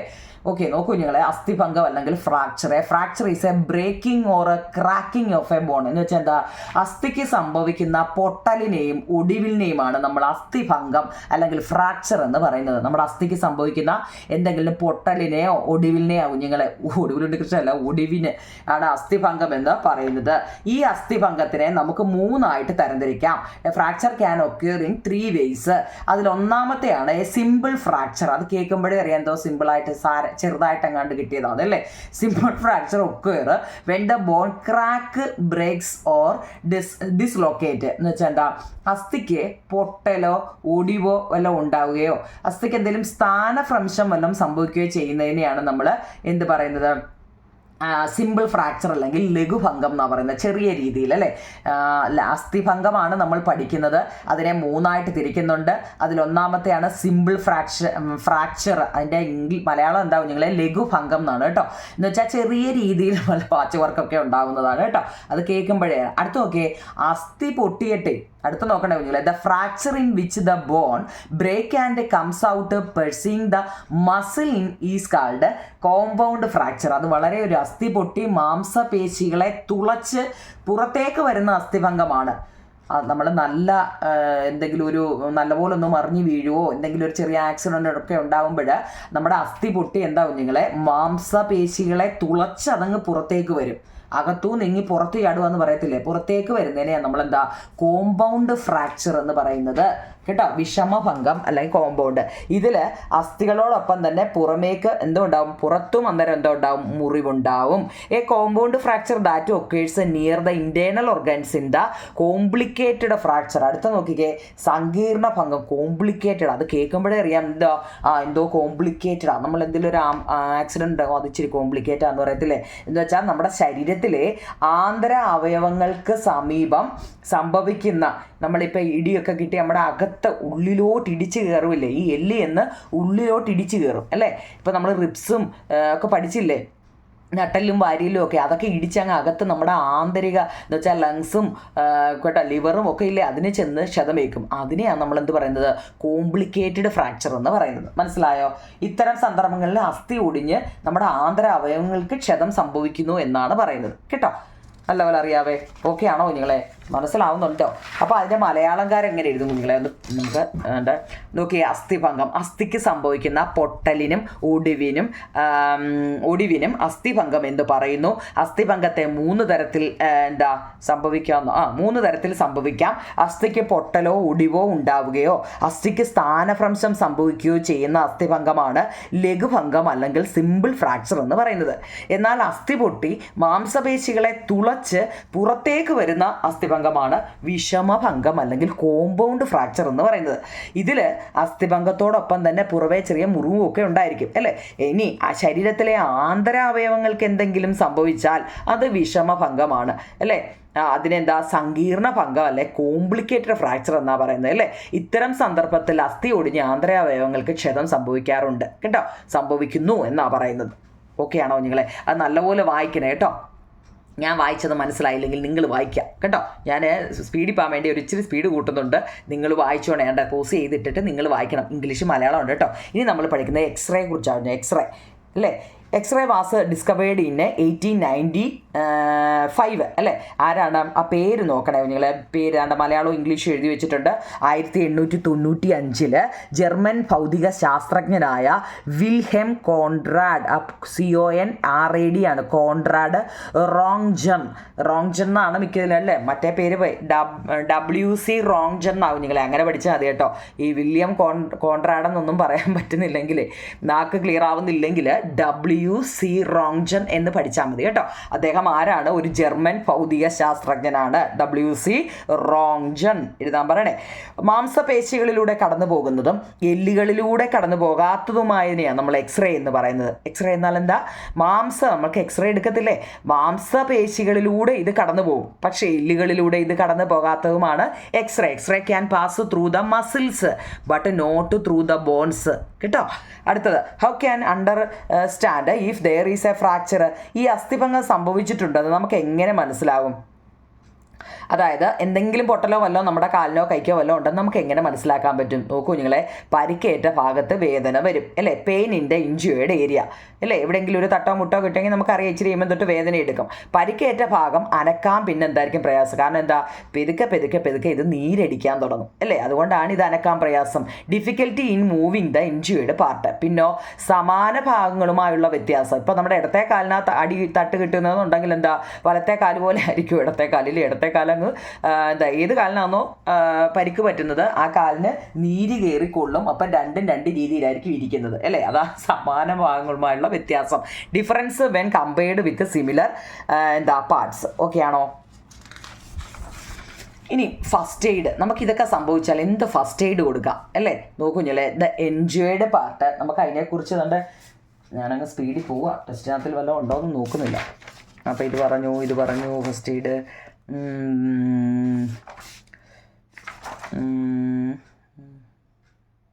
ഇതായോ? ഇല്ല, ഫസ്റ്റ് എയ്ഡാ അല്ലേ. ഫസ്റ്റ് എയ്ഡ് താണ്ട് ഇങ്ങനെ ഇതൊക്കെയുണ്ട് കേട്ടോ. അത് നമ്മളിനി ഫസ്റ്റ് എയ്ഡ് ഇനി നമ്മൾ പഠിക്കുന്നത് അല്ലേ. ദ എൻജോയ്ഡ് പാർട്ട്, ഇഞ്ചുവേർഡ് മുറിവ് പറ്റി അല്ലേ part should be kept immobilized എന്നാണ് കേട്ടോ. Immobilized. For that the injured part can be bandaged using a splint കേട്ടോ. The splint should be made with a strong plate of wood, metal or plastic. Do not try to move the injured part. A person with a bone fracture should be taken to the hospital immediately after giving first aid. അല്ലോ, മനസ്സിലായോ? നമുക്ക് injured എന്തെങ്കിലും പരിക്കേറ്റ ഭാഗം, injured part എന്ന് വെച്ചാൽ പരിക്കേറ്റ ഭാഗത്ത് ചലിപ്പിക്കാതെ നമ്മൾ സൂക്ഷിക്കും. നല്ല എന്തെങ്കിലും അപകടം പറ്റിയാൽ പിന്നെ അവിടെ ചലിപ്പിക്കാതെ അനക്കാതെ വെക്കാൻ നോക്കുക അല്ലേ. നമ്മളെ പെട്ടെന്ന് പൊക്കിയെടുത്ത് അങ്ങോട്ടിടുന്നു ഇങ്ങോട്ടിടുന്നു മറിച്ചിടുന്നു അല്ലേ, അത് ചെയ്യാതെ അനക്കാതെ വെക്കുക. ഇതിനായിട്ട് പരിക്കേറ്റ ഭാഗത്ത് സ്പ്ലിൻറ്റ് ഉപയോഗിച്ച് കെട്ടണമെന്നാണ് പറയുന്നത്. നമ്മുടെ ടെസ്റ്റിൽ കൊടുത്തിട്ടുണ്ട് കേട്ടോ. ഈ സ്പ്ലിൻറ്റ് എന്തോ കണ്ടോ ഉണ്ടേ. ഇതൊക്കെ എന്തുവാന്ന് ഞാനിപ്പോൾ പറയും. സ്പ്ലിൻറ്റ് ഉപയോഗിച്ച് കെട്ടുക. The splint should be made with a strong plate of wood. എന്ന് വെച്ചാൽ ഈ സ്പ്ലിൻറ്റ് ഉപയോഗിച്ച് കെട്ടണം. എന്നിട്ട് മരം, ലോഹം, പ്ലാസ്റ്റിക് എന്നിവയിൽ ഏതെങ്കിലും കൊണ്ട് നിർമ്മിച്ച ഉറപ്പുള്ള ഒരു താങ്ങ് പലക കൊണ്ട് ഈ സ്പ്ലിൻറ്റ് ഉണ്ടാക്കണം. എന്ന് വെച്ചാൽ കട്ടിക്ക് വേണ്ടി കേട്ടോ. നമ്മൾ ആദ്യമേ ഒരു ഇത് കെട്ടിയിട്ട് കണ്ട ഈ അപ്പുറം ഇപ്പുറം എന്ന് വെച്ചാൽ ഈ ഇത് അനങ്ങാതിരിക്കാൻ വേണ്ടി, ഇപ്പോൾ കൈക്ക് സംഭവിച്ചെങ്കിൽ ആ കൈക്ക് അനങ്ങാതിരിക്കാൻ വേണ്ടി ഇവിടെ അപ്പുറവും ഇപ്പുറവും 2 തടി പലകയോ അല്ലെങ്കിൽ എന്തെങ്കിലും ലോഹം വെച്ചോ എന്ത് ചെയ്യുക, അത് വെക്കാണ്ട് അത് കാണിച്ചേക്കുന്നുണ്ടോ. അത് തന്നെ. പരിക്കേറ്റ ഭാഗം ചലിപ്പിച്ച് നോക്കരുത്. എന്നിട്ട് അസ്ഥിഭംഗം സംഭവിച്ച ഒരാൾക്ക് പ്രഥമ ശുശ്രൂഷ നൽകിയ ശേഷം ഉടൻ തന്നെ ആശുപത്രിയിൽ എത്തിക്കണമെന്നും പറയുന്നുണ്ട് കേട്ടോ. ഇനി എന്തിനാണ് ഈ പൊട്ടലുള്ള എല്ലിനെ കമ്പിയിടുന്നത്? Why do we use the metal rod for fixed a fractural bone? Usually, the fractural part of properly joined and fixed by screwing on metal rods. These help the bones to stay stable and heal quickly. എന്ന് വെച്ചാൽ എന്താണെന്നറിയോ നിങ്ങളെ, ഈ അസ്ഥിഭംഗം എന്ന് വെച്ചാൽ പൊട്ടലുള്ള ഭാഗത്ത് ശരിയായിട്ട് അത് ചേർത്ത് വെച്ചിട്ട് ഏതെങ്കിലും ലോഹ കമ്പികളുണ്ടല്ലോ അത് സ്ക്രൂ ചെയ്ത് ഉറപ്പിക്കാറുണ്ട്. ഈ അസ്ഥികൾ ഇളകാതെ നിൽക്കുന്നതിനും വേഗം കൂടിച്ചേരുന്നതിനും പെട്ടെന്ന് അങ്ങ് കൂടിച്ചേരുന്നതിനും ഇത് സഹായകരമാണ്. മനസ്സിലാവുന്നുണ്ടോ? എന്തിനാണ് ഈ കമ്പി ഇടുന്നതെന്ന് പറയത്തില്ലേ? നമുക്ക് എവിടാണോ പൊട്ടലുണ്ടായ ആ ഭാഗത്ത് ശരിയായിട്ട് അത് ചേർത്ത് വെച്ചിട്ടാണ് നമ്മൾ എന്ത് ചെയ്യുന്നത്, ഈ മെറ്റൽ റോഡ് ഇടുന്നത്, ലോഹ കമ്പികൾ. എന്നിട്ട് സ്ക്രൂ ചെയ്താണ് ഇത് ഉറപ്പിക്കാറുള്ളത്. ഈ അസ്ഥികൾ ഇളകാതെ നിൽക്കുന്നതും പെട്ടെന്ന് കൂടിച്ചേരുന്നതിനും ഇത് സഹായകമാണ് എന്ന് പറയുന്നുണ്ട് കേട്ടോ. ഇനി അതിൻ്റെ തൊട്ട് താഴെ നീ റീപ്ലേസ്മെൻറ്റിനെ കുറിച്ച് പറയുന്നുണ്ടോ നിങ്ങൾ? ഞാൻ പെട്ടെന്നൊന്ന് വായിക്കാം, അതായത് ചുരുക്കി അങ്ങ് പറയാം കേട്ടോ. നമ്മുടെ മുട്ടുമാറ്റിവെക്കലിനെ കുറിച്ചാണ്. എന്താണ് ഈ മുട്ടുമാറ്റിവെക്കൽ എന്ന് വെച്ചാൽ, നമ്മുടെ ശരീരഭാരം കൂടുന്നതും അസ്ഥികളിൽ കാൽസ്യം കുറയുന്നതും കാൽമുട്ടിന് തേയ്മാന പ്രശ്നങ്ങൾ ഉണ്ടാക്കും. പ്രായം കൂടുമ്പോഴും കാൽമുട്ട് വേദന വരും. പ്രായം കൂടുമ്പോൾ എന്ത് വരും? കാൽമുട്ട് വേദന വരും. വൈദ്യപരിശോധനയ്ക്ക് ശേഷം അസുഖമുള്ളതോ തേയ്മാനം വന്നതോ ആയ കാൽമുട്ടിലെ അസ്ഥികൾ നീക്കം ചെയ്യുകയും പകരം സെറാമിക്, ലോഹം, പ്ലാസ്റ്റിക് എന്നിവ ഉൾപ്പെടുന്ന കൃത്രിമ കാൽമുട്ട് സ്ഥാപിക്കുകയും ചെയ്യുന്നതാണ് മുട്ടുമാറ്റി വെക്കൽ എന്ന് പറയുന്നത്. ഇത് 20 വർഷം വരെ ഫലപ്രദമായി പ്രവർത്തിക്കും. കാൽമുട്ട് മാറ്റിവെക്കൽ ശസ്ത്രക്രിയയ്ക്ക് ശേഷം പുതിയ കാൽമുട്ടുകൾ ചെറിയ ചില അസ്വസ്ഥതകളൊക്കെ അനുഭവപ്പെടാം. മരുന്നുകൾ ഉപയോഗിച്ചും ഫിസിയോതെറാപ്പിയിലൂടെയും ഇത് മാറ്റി എടുക്കാവുന്നതാണ് എന്നും പറയുന്നുണ്ട് കേട്ടോ. അത് ബോക്സിൽ കിടക്കുന്ന നിങ്ങളെ അതിന് വലിയ പ്രാധാന്യമില്ല, എന്നാലും ഒന്ന് അറിഞ്ഞിരിക്കേണ്ടതാണ്. അടുത്ത അസ്ഥികളുടെ ആരോഗ്യത്തിന് നമ്മൾ എന്ത് ചെയ്യണമെന്നാണ്. അസ്ഥികളുടെ ആരോഗ്യത്തിന് തീരാറായിട്ടുണ്ടല്ലേ. നോക്കിക്കേ, അതിനകത്ത് ഈ ടെസ്റ്റിനകത്തുള്ളൊരു ചോദ്യം ഉണ്ട്. ഇവിടെ ഉണ്ട് ഈ ടെസ്റ്റിനകത്തിലെ ഇതാണ്: എല്ല്, പല്ല് എന്നിവയുടെ ആരോഗ്യത്തിന് ആവശ്യമായ പോഷക ഘടകങ്ങൾ. Nutrients for healthy bones and teeth. നമ്മുടെ പല്ല്, എല്ല് എന്നിവയുടെ ആരോഗ്യത്തിന് ആവശ്യമായ പോഷക ഘടകങ്ങൾ ഏതൊക്കെയാണ് കുഞ്ഞുങ്ങളെ? നമ്മൾ നേരത്തെ പഠിച്ചതല്ലേ? കാൽസ്യം, ഫോസ്ഫറസും വിറ്റാമിൻ ഡി. 1ാമത്തെ ചാപ്റ്റർ ഉണ്ടായിരുന്നു, അതിനകത്തുള്ള ഉണ്ട് ഇല്ലയോ? പല്ലിനും എല്ലിനും ഒക്കെ എന്ത് വന്നാലും കാൽസ്യം, ഫോസ്ഫറസും വിറ്റാമിൻ ഡി ഒക്കെ അല്ലേ. പിന്നെ ഈ പോഷകങ്ങൾ അടങ്ങിയ ആഹാര പദാർത്ഥങ്ങൾ ഏതൊക്കെയാണ് അപ്പം നമ്മൾ കഴിക്കണം? ഇതിന് കുറവുണ്ടെങ്കിൽ ന്യൂട്രിയൻസ് റിച്ച് ഫുഡ്, എഗ്ഗ്, മുട്ട, മിൽക്ക്, പാല്, ഡയറി പ്രൊഡക്ട്സ് എന്ന് വെച്ചാൽ പാൽ ഉൽപ്പന്നങ്ങളൊക്കെ കഴിച്ചാൽ ഓക്കെ ആവുമെന്നാണ് പറയുന്നത് കേട്ടോ. ഇനി ചെവിക്കുള്ളിലും അസ്ഥികളുണ്ടോ കുഞ്ഞുങ്ങളെ? ബോൺ ഇൻസൈഡ് ദ ഇയർ കേട്ടോ. അതിനെക്കുറിച്ചും ബോക്സിനകത്ത് കൊടുത്തിട്ടുണ്ട്. നമ്മുടെ ചെവിക്ക് 3 ഭാഗങ്ങളുണ്ട്. അതിൽ മധ്യകർണത്തിൽ 3 ചെറിയ അസ്ഥികളുണ്ട്. ഇവയിൽ മാലിയസ്, ഇൻഗസ്, സ്റ്റേപ്പിസ് ഇവ കമ്പനം ചെയ്യാൻ കഴിവുണ്ട്. ഇവയുടെ കമ്പനം മൂലമാണ് നാം ശബ്ദം കേൾക്കുന്നത്. അവ കമ്പനം ചെയ്യുമ്പോൾ ബാഹ്യകർണത്തിൽ നിന്നും ആന്തരകർണത്തിലേക്ക് ശബ്ദം കൈമാറ്റം ചെയ്യപ്പെടുന്നു. നമ്മുടെ ശരീരത്തിലെ ഏറ്റവും ചെറിയ അസ്ഥിയാണ് സ്റ്റേപ്പിസ്. ഏറ്റവും വലുത് തുടയെല്ലുമാണ്. ശരീരത്തിലെ ഏറ്റവും ചെറുതാണ്ട് സ്മാളസ്റ്റ് ബോണ് സ്റ്റേപ്പിസ് ആണ്. ലാർജസ്റ്റ് ബോണ് ഫീമർ ആണ് കേട്ടോ, ഫീമർ. ഇനി അതിൻ്റെ തൊട്ടിപ്പുറത്ത് കണ്ടൊരു പടം കൊടുത്തിട്ടുണ്ട് കുഞ്ഞുങ്ങളെ, കാണാൻ പറ്റുന്നുണ്ടോ? നിങ്ങളുടെ എല്ലാം ടെസ്റ്റിൽ കിടപ്പുണ്ട്. കണ്ട് അസ്ഥി കൂടെ ഇതെന്തോത്തിൻ്റെ ആണെന്നൊരു ചോദ്യമുണ്ട് കേട്ടോ. ഇതെന്തോ സ്നെയിലാണ് കേട്ടോ, ഒച്ച്. അതൊക്കെയാണെന്ന് അറിയണേ കുഞ്ഞുങ്ങളെ, ഒച്ച് കേട്ടോ, സ്നെയിൽസ്. അപ്പോൾ അതിനെക്കുറിച്ച് ചോദിച്ചിട്ടുണ്ട്. നമ്മുടെ ഇതുവരെ നമ്മൾ ചർച്ച ചെയ്തത് ആന്തരാസ്ഥികളെ കുറിച്ചാണ്. പിന്നെ അസ്ഥികൂടം ശരീരത്തിന് പുറത്ത് കാണുന്ന ജീവികളുണ്ട്. ഇനി ഈ അസ്ഥികൂടം ശരീരത്തിൻ്റെ നമ്മൾ പറഞ്ഞ ഇതുവരെ പഠിച്ചതെല്ലാം അകത്ത് അസ്ഥികൂടമുള്ളതിനെക്കുറിച്ചാണ് പഠിച്ചത് അല്ലേ. ഇനി പുറത്തുള്ളതുണ്ടോ എന്നൊരു ചോദ്യം ഉണ്ട് കുഞ്ഞുങ്ങളെ കേട്ടോ. അവിടെ പടം കൊടുത്തിട്ടുണ്ട് ആരുടെ, നമ്മുടെ ഒച്ചുചേട്ടൻ്റെ അല്ലേ. ആ ഒച്ചുചേട്ടൻ്റെ എവിടെ എൻ്റെ ഇത് നോക്കി, ഇത് എന്താ അസ്ഥികൂടം ഇരിക്കുന്ന എവിടെ കുഞ്ഞുങ്ങളെ, പുറത്താണ് അല്ലേ, അതിൻ്റെ സംരക്ഷണത്തിന് വേണ്ടി. അപ്പോൾ snail skeletons are seen outside its body. ഒച്ചിൻ്റെ അസ്ഥികൂടം ശരീരത്തിന് പുറത്താണ് കേട്ടോ, അതറിയണേ. അടുത്തത്, how does the outer skeleton benefit these organism. പുറംതോടുകൾ എങ്ങനെയാണ് ജീവികൾക്ക് പ്രയോജനകരമാകുന്നത്? ഈ പുറംതോട് എന്തിനാ കുഞ്ഞുങ്ങളെ? അതിൻ്റെ തൊട്ട് താഴെ ഒരു പടം കൊടുത്തിട്ടുണ്ട് കേട്ടോ, ഒരു പടം. അതാണ്ട് ഇത് നോക്കണേ, ഇതിൻ്റെ എല്ലാം പുറത്തായത് നോക്കിയ വണ്ടെന്ന് ചിലടത്ത് പറയും, വണ്ടെന്ന് പറയും, ബീറ്റിൽ കേട്ടോ, വണ്ട്. പിന്നെ പ്രൗണ് എന്താ, കൊഞ്ച്, അതിൻ്റെ പുറത്ത് ഇരിക്കുന്നുണ്ടോ, പാറ്റ അതിൻ്റെ പുറത്ത് കണ്ടോ, സെൻറ്റിപ്പേഡ്, നമ്മുടെ പഴുതാരയെന്ന് പറയും, ഓരോ നാട്ടിൽ ഓരോ പേരാ കേട്ടോ. പഴുതാര എന്നാണ് ഞങ്ങളുടെ ഇവിടെ പറയുന്നത്. ഇനി എന്തുവാന്ന, ക്രാബ്, ഞണ്ട്, ക്രാബ് എന്ന് വെച്ചാൽ ഞണ്ട്. ഇതിൻ്റെ എല്ലാം പുറത്താണ് നോക്കിക്കേ കട്ടിയുള്ള തോടായിരിക്കുന്നത് കേട്ടോ. അതുപോലെ അട്ട, ഇത് പഴുതാര, അട്ട ഇല്ലയോ, ഇതൊക്കെ ഇല്ലയോ. അപ്പം അതിനെക്കുറിച്ചാണ് കുഞ്ഞുങ്ങളെ. അപ്പം ശരീരത്തെ സംരക്ഷിക്കുന്നതിനും, അതെന്തിനാണെന്നറിയോ, ശരീരത്തെ സംരക്ഷിക്കുന്നതിനും ആകൃതി നിലനിർത്തുന്നതിനും ശത്രുക്കളിൽ നിന്നും രക്ഷ നേടുന്നതിനും പുറന്തോടുകൾ സഹായിക്കുന്നു. They help to protect and give shape to their body and offer protection from enemies കേട്ടോ. ശത്രുക്കളിൽ നിന്നും രക്ഷ നേടുന്നതിനും ഒക്കെ എന്താണെന്നുണ്ട് കേട്ടോ, ഇമ്പോർട്ടൻ്റ് ആണ്. അടുത്തത്, എക്സോസ്കെൽട്ടൺ, ബാഹ്യ അസ്ഥികൂടവും ആന്തര അസ്ഥികൂടവും, പുറത്തുള്ളതും അകത്തുള്ളതും. സ്നെയിൽസ്, ഒച്ച് അല്ലേ, സം ടൈപ്പ് ഓഫ് ബീറ്റിൽസ്, ചിലതരം വണ്ടുകൾ. മസിൽസ്, ഇവിടെ മസിൽസ് എന്ന് വെച്ച് കഴിഞ്ഞാൽ ഇവിടെ ചിപ്പി ഉണ്ടോ കുഞ്ഞുങ്ങളെ, ഈ വെള്ളത്തിനകത്തെ ചിപ്പി. ആൻഡ് ക്രാബ്സ്, ഞണ്ട്, ഹാവ് തിക്ക് കവർ, ഇവയ്ക്കെല്ലാം എന്താണ്, കട്ടി കൂടിയ പുറന്തോടുകളാണ്.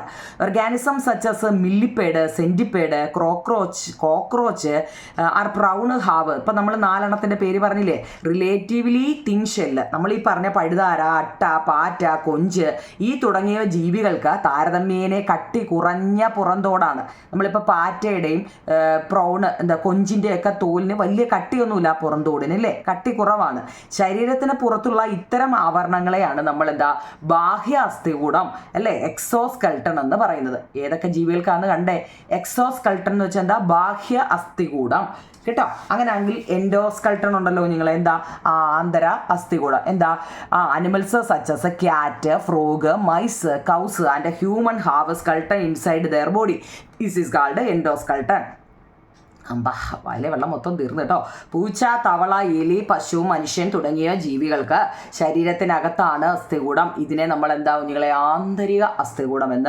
ആന്തരാസ്ഥികൂടം എന്ന് പറയുന്നു. അങ്ങനെയാണെങ്കിൽ അവിടെ ടെസ്റ്റിലൊരു ബോക്സ് തന്നിട്ടുണ്ട് കേട്ടോ. നമ്മളെ കേട്ടോ, ആന്തര അസ്ഥികൂടങ്ങൾ, ബാഹ്യ അസ്ഥികൂടം, ഇത് രണ്ടും ഉള്ളത് ആർക്കാണെന്ന് കേട്ടോ. നമ്മളിപ്പോൾ കുറേ പറഞ്ഞല്ലോ, അപ്പം നിങ്ങൾക്ക് അറിയാം കേട്ടോ ഏതൊക്കെയാണെന്ന്. ഇനി രണ്ടും കൂടി ഉള്ളത് എന്താണെന്നറിയോ, ടെസ്റ്റിൽ തന്നെ പറയുന്നുണ്ട്. ഏതാണെന്നറിയോ, ക്രോക്കോഡൈല്, അലിഗേറ്റർ എന്ന് വെച്ചാൽ എന്താണെന്നറിയോ, ചീങ്കണ്ണി എന്നാണ് കേട്ടോ. അലിഗേറ്റർ, ചീങ്കണ്ണി, ടർട്ടിൽ, അതാണ്ട് ഇത് പടം തന്നിട്ടുണ്ട്. ഇവയൊക്കെ എന്താണ്, ഇവിടെ പുറത്തുമുണ്ട് അകത്തുമുണ്ട് കേട്ടോ. മുതല, ചീങ്കണ്ണി, ആമ, ആമയെ തിരിച്ചിട്ടേക്ക് വന്നു കാണിക്കാൻ വേണ്ടിയായിരിക്കും. ഓക്കെ, ചീങ്കണ്ണി, ഇവയൊക്കെ കുഞ്ഞുങ്ങളെ, ഇവയുടെ അകത്തുകൊണ്ട് പുറത്തുകൊണ്ടെന്നാണ് പറയുന്നത് കേട്ടോ. അപ്പോൾ ഇത്രയേ ഉള്ളൂ നമ്മുടെ ചാപ്റ്ററിനകത്തിൽ നമ്മളിപ്പോൾ പറഞ്ഞതാണ്ട് ഇതാണ്. ഇനി അതിൻ്റെ ഇപ്പുറത്താണ്ട് എക്സോസ്കെൽട്ടൺ അല്ലേ, ബാഹ്യാസ്ഥികൂടത്തിന് എന്ന് വെച്ചാൽ നട്ടലില്ലാത്ത മിക്ക ജീവികൾക്കും ബാഹ്യാസ്ഥികൂടമാണുള്ളത്.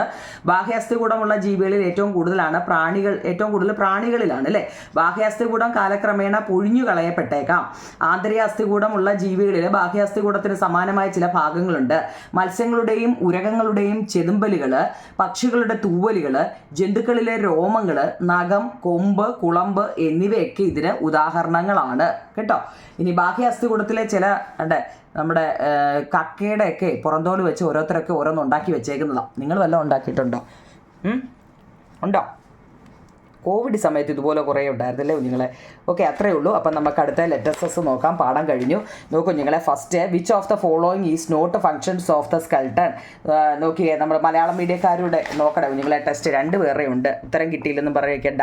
നോക്കിയേ, താഴെ കൊടുത്തുള്ള അസ്ഥികൂടത്തിൻ്റെ ധർമ്മത്തിൽ പെടാത്തത്, ഇതിൽ പെടാത്തത് ഏതാണെന്നാണ് ചോദിച്ചിരിക്കുന്നത്. ആകൃതി നൽകുന്നു, ഉറപ്പ് നൽകുന്നു, സംരക്ഷണം നൽകുന്നു, ഊർജ്ജമാണ്, ഗീവ് എനർജിയാണ് കേട്ടോ. അവിടെ ഗീവ് ഊർജ്ജം, 4-മത്തെയാണ് ഗീവ് എനർജി. അതിൻ്റെ തൊട്ട് താഴത്തെ ബോക്സ് നോക്കിയേ, ബോൾ ആൻഡ് സോക്കറ്റ് അല്ലേ, വിജാഗിരി, പിവട്ട് സന്ധി, നമ്മൾ പറഞ്ഞതാ. ഏതൊക്കെയാണ് കുഞ്ഞുങ്ങൾ? ഏതാണ്ട് അവനവൻ്റെ വരച്ചോണേ.